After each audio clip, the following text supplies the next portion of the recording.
Welcome to this edition of When the Biomass Hits the Wind Turbine, a discussion of sustainable living and what that means to you and me. I'm Jay Warmke. And I'm Annie Warmke. You are indeed, and today we're going to talk about the U.S. Innovation and Competition Act, or Where Have All the Microchips Gone? I was going to sing a song in there. Long time passing. Spare us from that. Okay. Well, these second titles are always a stretch, but anyway, that is kind of the whole motivation behind this, and the reason. What's the motivation behind this act? The microchips are fading away. Yeah. Well, they're sort of gone at the moment because we live in a world that's running out of everything. Yeah. Well, it's kind of funny because everybody kind of, we'll touch on the whole microchip thing here in a second, but I wanted to tell everybody, because this is kind of a stealth bill that's gone through. It's the U.S. Innovation and Competition Act, or more known as the Technology Bill. But we've been waiting on that, haven't we? Well, it kind of passed in under the radar, and it's $250 billion, which is huge. I mean, it's absolutely huge, but didn't get a whole lot of attention. It passed in June. Is this executive order or no? This was Congress? A bipartisan wow. thing, and a lot of the reason why it got a lot of bipartisan support is because it was sort of China bashing. It's like, they're taking over, they're controlling, yes. and you have to, we need to control our own destiny. We need to, and the microchips, which are a big part of this, people have become aware that microchips are the oil of this century. They're integrated into everything.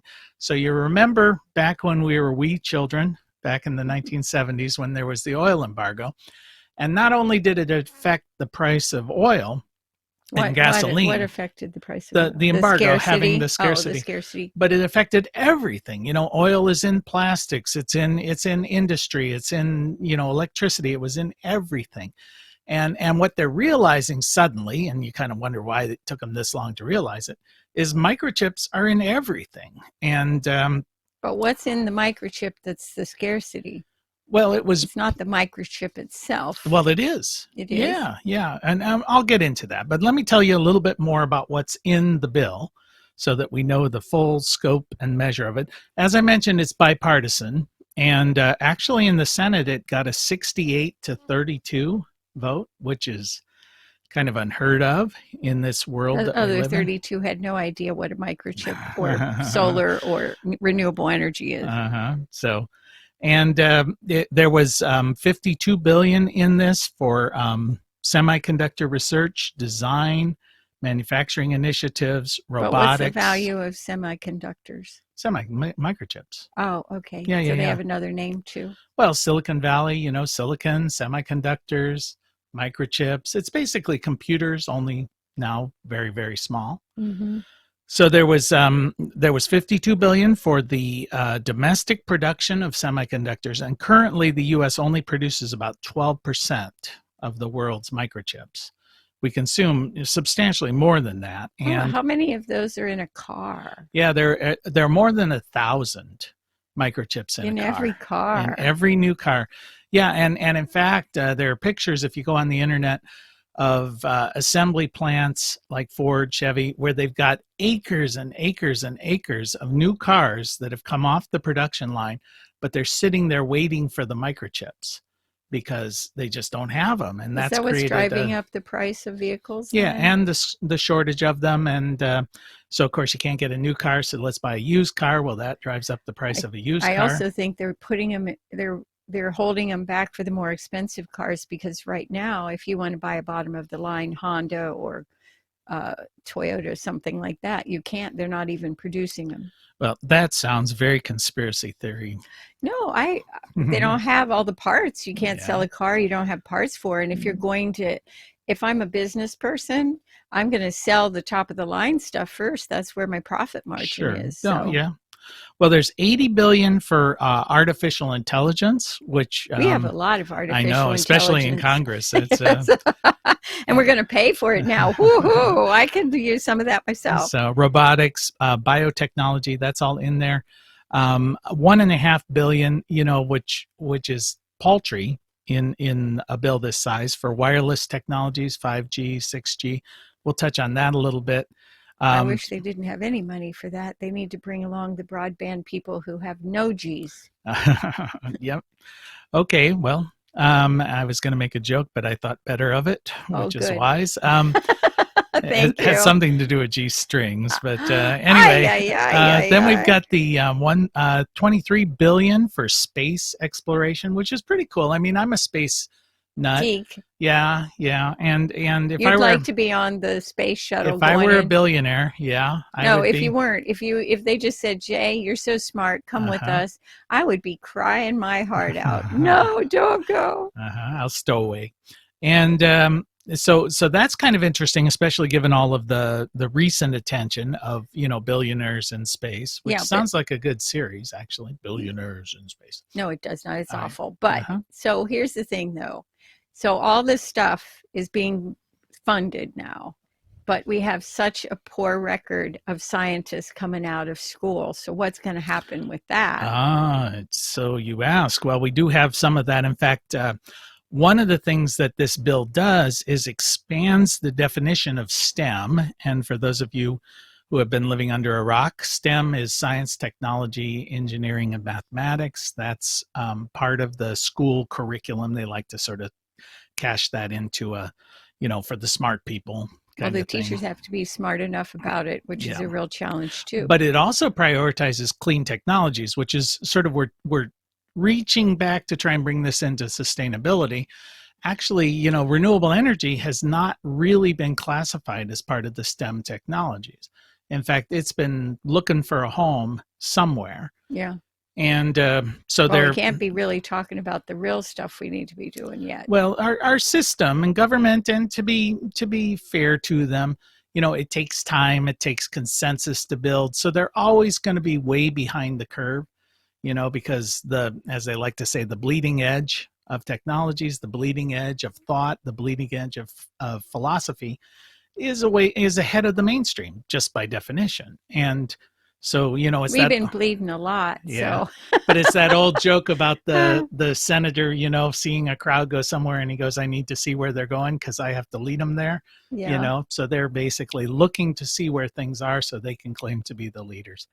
And yes, and we haven't had very many rich people who are really pushing this agenda yet. But with the likes of people going into outer space, the billionaires going into outer space, there's suddenly everybody racing to that side of the boat and saying, hey, maybe we should be paying better attention to that. Yeah, maybe they're going to make it, the Elon Musks and the Richard Bransons of the world, maybe they're going to make geeking, cool again. It's like the last cool guys in geekdom were Steve Jobs, Steve Wozniak, those kind of guys from the Apple. And that's, 30, 40 years ago. So we need a new. Mr. Gates is still out there. He was never cool. I mean, okay. Bill Gates. He's less cool today because he's getting a divorce for all the wrong reasons. Yeah. Well, it just shows that the geeks can participate in Me Too as well. So anyway, the STEM Act, the Rural STEM Education Act is also in this bill in whole, which this is what I want to hear about because rural people are invisible, really. Yeah, and they really are. And what this act tries to do is kind of address the thing that you're bringing up is, when you're outside in the rural environment, you don't have access to good broadband technology for sure. Transport. And so electricity. Some people, it's a problem. Indoor plumbing. No. A car that runs. That's a big deal. That's right. So it's really trying to identify what are the key obstacles in effectively teaching STEM.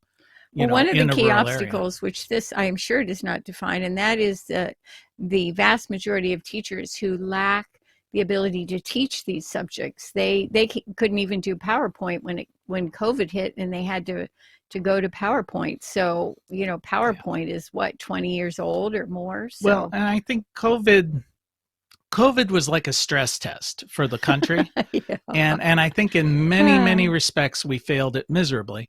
we failed it in, let's all pull together Well, we and don't fight have this any thing. resiliency. That's the thing that it exposed. Right. And But it also exposed a lot of weakness within the technology area of rural and inner city, no yeah, doubt.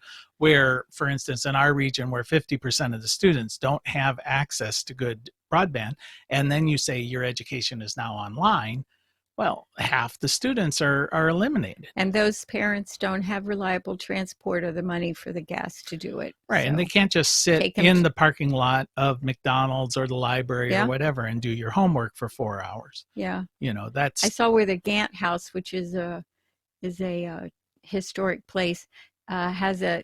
It says we have a Wi-Fi cafe for our parking lot. It's mhm. not even a place that has occupancy most of the time, but they're opening it up for kids. Well, and I know that Zane State, where I do some teaching, they actually publish the best places to park to get good access to Wi-Fi. And this is a college. I mean, you're saying, okay, guys, come sit in the parking lot to do But your they're not college open all the education. time, so that's why they're doing it. Why? They weren't open at all. Yeah. So they didn't even open up rooms to just say, whatever. And obviously that just pointed out the system is inadequate. We know the system's inadequate. Now, will government be better than their past practices of identifying good solutions? That remains to be seen, but they're throwing a lot of money at it. Okay, but I just see. want to point out that corporate America is driving this train, and we've been waiting on that because this wouldn't be happening if the donors to the people of Congress didn't support this. Oh yeah, yeah, and there's a lot of money in here for research and development. Yeah, So which one has of the not lovely existed in the past few administrations. Well, and if you're wanting to be cynical about corporate America, basically you're going to say, hey, government's going to spend all the money on all of these research projects. When they if they're proven effective, oh, we'll just turn this technology over to you. So you didn't have to spend the billions of dollars Right. developing the products, but you can market them. And again, I can say that as, that's a terrible thing, or I can say that as that's exactly what government should be doing, because that helps, it's like the NASA program developing, Well, just to say that Tang, money is going things to like go that. to the corporations for the research and development, and that money is going to I don't know go that it's going to get employees I don't know. for these companies. They're So supposed to be targeting colleges, universities with this money, and they're supposed to be focused on minority oriented colleges and universities. Now that's the stated objective. Whether that comes to play in reality, wait till the first lawsuit. I don't know. Let's try and not be cynical on this one. Okay, well, I'm a right, you be consultant and cynical. I analyze everything, and I'm telling you that's probably how it's going to end up. Well, as Lily Tomlin said, no matter how cynical I get, it's never enough. That is correct. That's me for sure. But out of this whole thing, which was touted as an anti-China thing, only $1.5 billion out of the $250 billion is going to counter Chinese influence in technology, which is kind of interesting. Although they did ban the use of TikTok in federal government devices. So I'm breathing a lot easier. I just want to say that we have interns that have gone to work for the government, and they aren't even allowed to have their cell phone in the building. So that seems like an empty gesture to me. I think China's trying to influence us by people dancing for 30 seconds on our phone. So I don't even know what TikTok is. I mean, I'm afraid. And don't go there. I know. Because it's not for you, Jay. If you had to dance like that, it would kill your back. No, so. I know, but I somehow don't think of it as subversive. So, well, I think that it just demonstrates the racism, and I don't want to get off on that. But so this is the reality. But the flip side of that, saying we're going to counter China's influence, is I hope to say we could do better with our citizens in helping them to be thinking, intelligent people. That's what they're really talking about. The Chinese place huge effort on education and achieving. And as a culture, we don't, we're into dumbing down. Okay. Well, speaking of dumbing down, you've been listening to When the Biomass Hits the Wind Turbine with Jay and Annie Warmke, reminding you it is indeed the end of the world as we know it. And yes, that is the truth, but I sure wish we were sitting in beautiful Athens, Ohio. You say, and thank God. Yeah, I And mean, this thank is our God. tagline. I mean, you Yes, gotta I know, but get I it. couldn't help it. All right. Anyway, the last item that's in here, which I find kind of interesting, and it's going to affect us directly, is that Pell Grants, which are funding for students going to college, used to be that they had 15-week. Every class that you took that qualified had to be 15 weeks. They've reduced that down to 8 weeks. So what they're trying to do is get some of these more targeted seminar type things So qualifying. short-term education to Yeah. bump up the education in different industries. Right. Like our solar training courses, you don't need 15 weeks of training to become an adequate or a competent solar installer. Or to work in the industry. Yeah, Even. or to get a job as an entry Yeah. level person for Mm-hmm. sure. So they're doing this. Now the issue there that they're wrestling with is a lot of these programs are pretty bad. They're for-profit enterprises that go out there and just they're diploma mills, They're really bad. They put the student in debt for nothing, really. Right. So they're trying to balance there, but this is going to be a big deal for the community college world. Well, the other thing it's going to be a big deal for is young people and people needing to transition who don't have funds because they can't go for 15 weeks. Also, there's a lot of intimidation factor for people that really want to maybe come back and get what they need, but they don't really want to go to a college. It's intimidating to people who haven't found education to be a positive thing in their life. Okay, well, let's hope this thing does what it's purported to do, because Well, there's a some lot of good degree of stuff it. in there. Any degree of it is going to be Yeah. helpful. Well, as we were mentioning, one of the big factors in this is the microchip world. And I don't think most of us really have been giving microchips their due, but Were we supposed to? yeah, because they're kind of integrated recognizing into where everything. they are into everything. Like, Yeah. are they in your furnace? You're in your smart house, all these expensive houses, really expensive. I'll say all houses are expensive right now, but really super rich, expensive houses. Everything in it has microchips because it's all controlled by a central, Mr. Oz. Well, everything's electronic, your headphones, your remote. I'm just looking around my desk, the little Google thing that I shouldn't say that aloud. It's going to respond to me. So all these little things, have microchips in them. And it is literally the oil of this. I want to say, though, even if you have bare bones like me, I've got a laptop and my phone in my office. That's got a lot of microchips in it too. And even some critters now get microchipped. And of course the vaccine from Bill Gates has a microchip in it. I read that on TikTok or whatever. You read TikTok? No, I didn't. Did they have writing on TikTok? I didn't. I'm just assuming everything I see on the internet is wrong. So anyway, in 1990. Wait, where'd you get this information today? From the internet, so it's all wrong, right? Okay. Okay, so in 1990, 37% of all microchips were made in American factories. Today, that number is around 12%. All right, but how many did we have in 1990? Yeah, enough. Now we don't have enough. Right. 1990, the internet was just really getting. I remember the first experience I had with email. I was in China and they sent me down to get email, and I was a nervous wreck that I was going to mess it up. It was such new technology, and everybody said, women have to learn the internet. It's going to change our lives. We're going to make a revolution. Yep. It didn't happen, but yeah, it did. Now you know where all your old high school friends are. Yeah, our boyfriends, our old boyfriends, they're all dead or bald. Okay. Or both. Yeah. Okay, so most of these microchips are being made in Taiwan, South Korea, China. So that's sort of part That's why of you have the word Asian and not just Chinese or South Asian or whatever. Yeah. Okay, so the second one, which I find kind of interesting, we put the microchip thing to bed. But, they're always talking about jobs, right? We need jobs, we need jobs, we need jobs. Well, a lot of this is to promote artificial intelligence and robotics. And that is absolutely contrary to jobs. I mean, it creates jobs, but it creates highly skilled jobs. Yeah. So currently they're saying that about 30% of all tasks in industry today are performed by machines. Okay, so that's They might call 30% that of the some of our jobs. citizens, actually. Yeah, okay, zombie apocalypse has already happened. Yeah. So anyway, but by 2025, which isn't that far away, 4 years, Jay, four if you do your years, math. that's right. They think that ratio will change to about 50-50. Now, So, where are all those people going that are going to be out of jobs? well, I don't think they're going to go into robotics. No, they're not going to be retrained at high tech level, but where Yeah. are they going? Well, I saw McDonald's is hiring.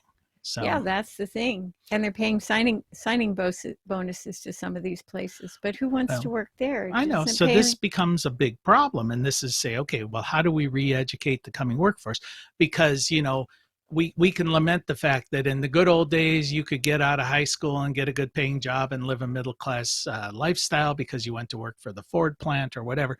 Today, the entry level is really at least an associate's degree in a technical field or a healthcare field, and then in the not too distant future it's a bachelor's degree, because this stuff is really, but not everybody's cut out for a bachelor's degree. Well, but also bachelor's degrees often don't train you for the industry. You're just following through. Right. But I also want to point out that one of the issues is also going to be that this next generation or two, they don't want to work 40 hours a week. And that doesn't mean they're lazy. They're just reprioritizing what's important. So work is fine, but then there's the other stuff they want to do is going to have an influence on all these changes. Yeah. No, and another factor which I found interesting, I hadn't really thought about, is robots aren't taxed. Okay, so when you had a workforce working for Ford, they paid taxes, and that helped fund the government. You replace half of those people with robots, they don't pay taxes. And they don't go away. They're still there in the community. So this is going to be a big challenge so for that's people government funding who have a lot of money and corporations who don't pay tax. That's going to be a huge impact on them. So since we're on the job world here, I did a little bit of research on that nefarious internet that we are so grateful for. Actually, that's one of those things is you say, all right, we can complain about it, but would you like it without it? No, it's a library in the sky, the biggest one ever. All right, so what jobs are going to be lost? Who are the winners? Who are the losers? All right, so I'm gonna I'll play a game here. Yeah, who do you think are going to be the losers? What jobs are going to be lost? Well, the losers are jobs. So yeah, well, job segments. I would say lumberjacks. Probably not. There's a need for resources, but production work and industry clearly is going to be replaced by robotics. I didn't think you wanted me to say that. Yeah, no, you're allowed to say this. Okay, so people that are in factories or production work, as you call it, that sounds nicer. They're going to be gone. Mechanical installation and repair, because we're throwing away this stuff, we're not repairing it. The engineers are going to be in trouble then. Well, and some of it is that some of these things are becoming very resilient. When you get to a solid state thing, you can't go in and, oh yeah, it's the flywheel that needs to be pulled or whatever. It's a microchip. You can't just look at it and go, oh yeah, I need to just sort of go in here with my microscope and fix this thing. You got to pull it out and put a new one in. So it really is a plug and play economy. It's going to change mechanical engineering. Yeah. Now you're talking about components and systems integration and things of that nature, which is a whole lot different than changing the oil on the old Studebaker. Food services, they become automated as opposed to, What kind of food services, though? I can only guess on that. Oh, I know, because you told me about there's a big grocery store chain that's based in Ohio that has this automated picking. So all these foods are developed, all the foods are cooked, whatever, but it's a robot that picks them and puts them into a container that ships them to the grocery. There's some of that. And of course, even just if you think about the scanning device in a grocery checkout, that eliminated a lot of checkout jobs, because you can send people through a lot faster. I do hear people say, though, in the checkout line, I'm going over here because this keeps somebody in a job. And I appreciate hearing that from people. Yeah. I want to deal with a human, even though sometimes I don't like that human because they don't give me the right response. But I don't want to deal with robots. They don't have a heart. Well, another one is office support. I mean, that's a continuation of what we've seen, where you no longer need a secretary to, when everybody's got a Right, laptop, you right. don't need, You just you say know, HEYGOOGLE, yeah, and it okay. answers you. The light didn't come on, so I Yeah, think I we're all was right. afraid to say it out loud because she has an opinion. Yeah. Now, transportation is another issue when you talk about automated vehicles, driverless vehicles. Well, I don't care Um, about that, but I would love to see us have mass transit, and that would be okay. operated probably with a robot or something like that. Maybe. Certainly it will be automated to a certain A extent. lot of trains are now operated by robotics, Yeah. by high thinking. Yeah, I think driverless cars are really a thing, and they're going to be a major I thing. hope I don't see any. I tell you, I'd be anxiety ridden if I I. saw a car that was designed that once you get into it, you can lay down the whole thing and take a nap. It's like got a bed there. Oh my And God, I couldn't do it. I I'd know they be were like, people are joking. too stupid driving. They were joking because you could make it out of wood and it becomes a coffin as well But when there you were arrive people dead. recently who were killed, Oh, sure, who but had been in. One yeah, was in the back seat, one was in the front seat, and they were taking a nap, and they were killed. I know, but I mean, people get killed in cars all the time. If you look at the way people drive, I think a computer can't be worse. I don't know. What if it malfunctions All or right, it doesn't like you that day? yeah, so we got customer service and sales. We know that there are no such thing as customer service anymore. All right, so what are some of the winners? That's not true. We're good at that. Okay, all right. Your number 750 on hold, please. But your call is important to us. Yeah. So, all right. So, what are the number one jobs? Where are these things going to be? Well, green jobs. no. Well, that's part of it. Yeah, for sure. Alternative energy installers. We'll push that one in there. But medical. Nurses. Everybody's sick. That's Everybody's terrible. yeah. I'm sorry to hear it. Plumbers and electricians. Yeah, well, we're trying to train women in that field best we can. Dentists and dental hygienists. Mental health professionals. Why would dentist because people's teeth are falling out? I guess. I don't know. But mental health, everybody's crazy. I know that. Yeah. I can attest just looking at the drivers. And veterinarians, artificial intelligence, software developers. And then one of the things that I found, and this sort of gets to the heart of what one of our pet peeves about rural versus urban, where are these jobs going to take place? In urban areas. Yeah, 25 megacities in this country will account for 60% of all the job growth. But it's unnecessary. If we had access to high-speed broadband, a lot of people would work from home and eventually grow their business good enough to hire people. Possibly. I don't know. I mean, the rural areas could really benefit from some of this being focused on them rather than all in the big cities. I would think. But a lot of people are attracted to these large cities. Not me, but a lot of people Well, but it's because they don't have anything where they are. Well, contrarily, rural is really only anticipated to account for 3%. Right, but there's no focus on rural. So I think a lot of kids would like to stay home, and their parents would like that too, but there's no opportunity. Okay, well, speaking of lack of opportunity, you've been listening to When the Biomass Hits the Wind Turbine. I don't know why that's lack of opportunity with Jay and Annie Warmke.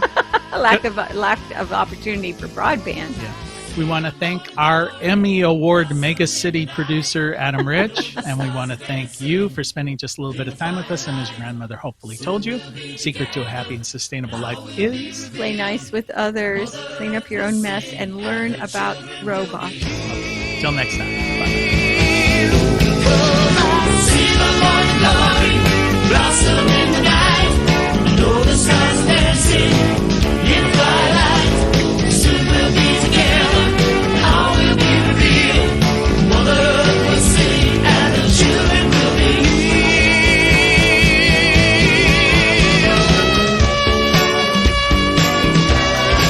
You can find more information on living sustainably in our unsustainable world at bluerockstation.com.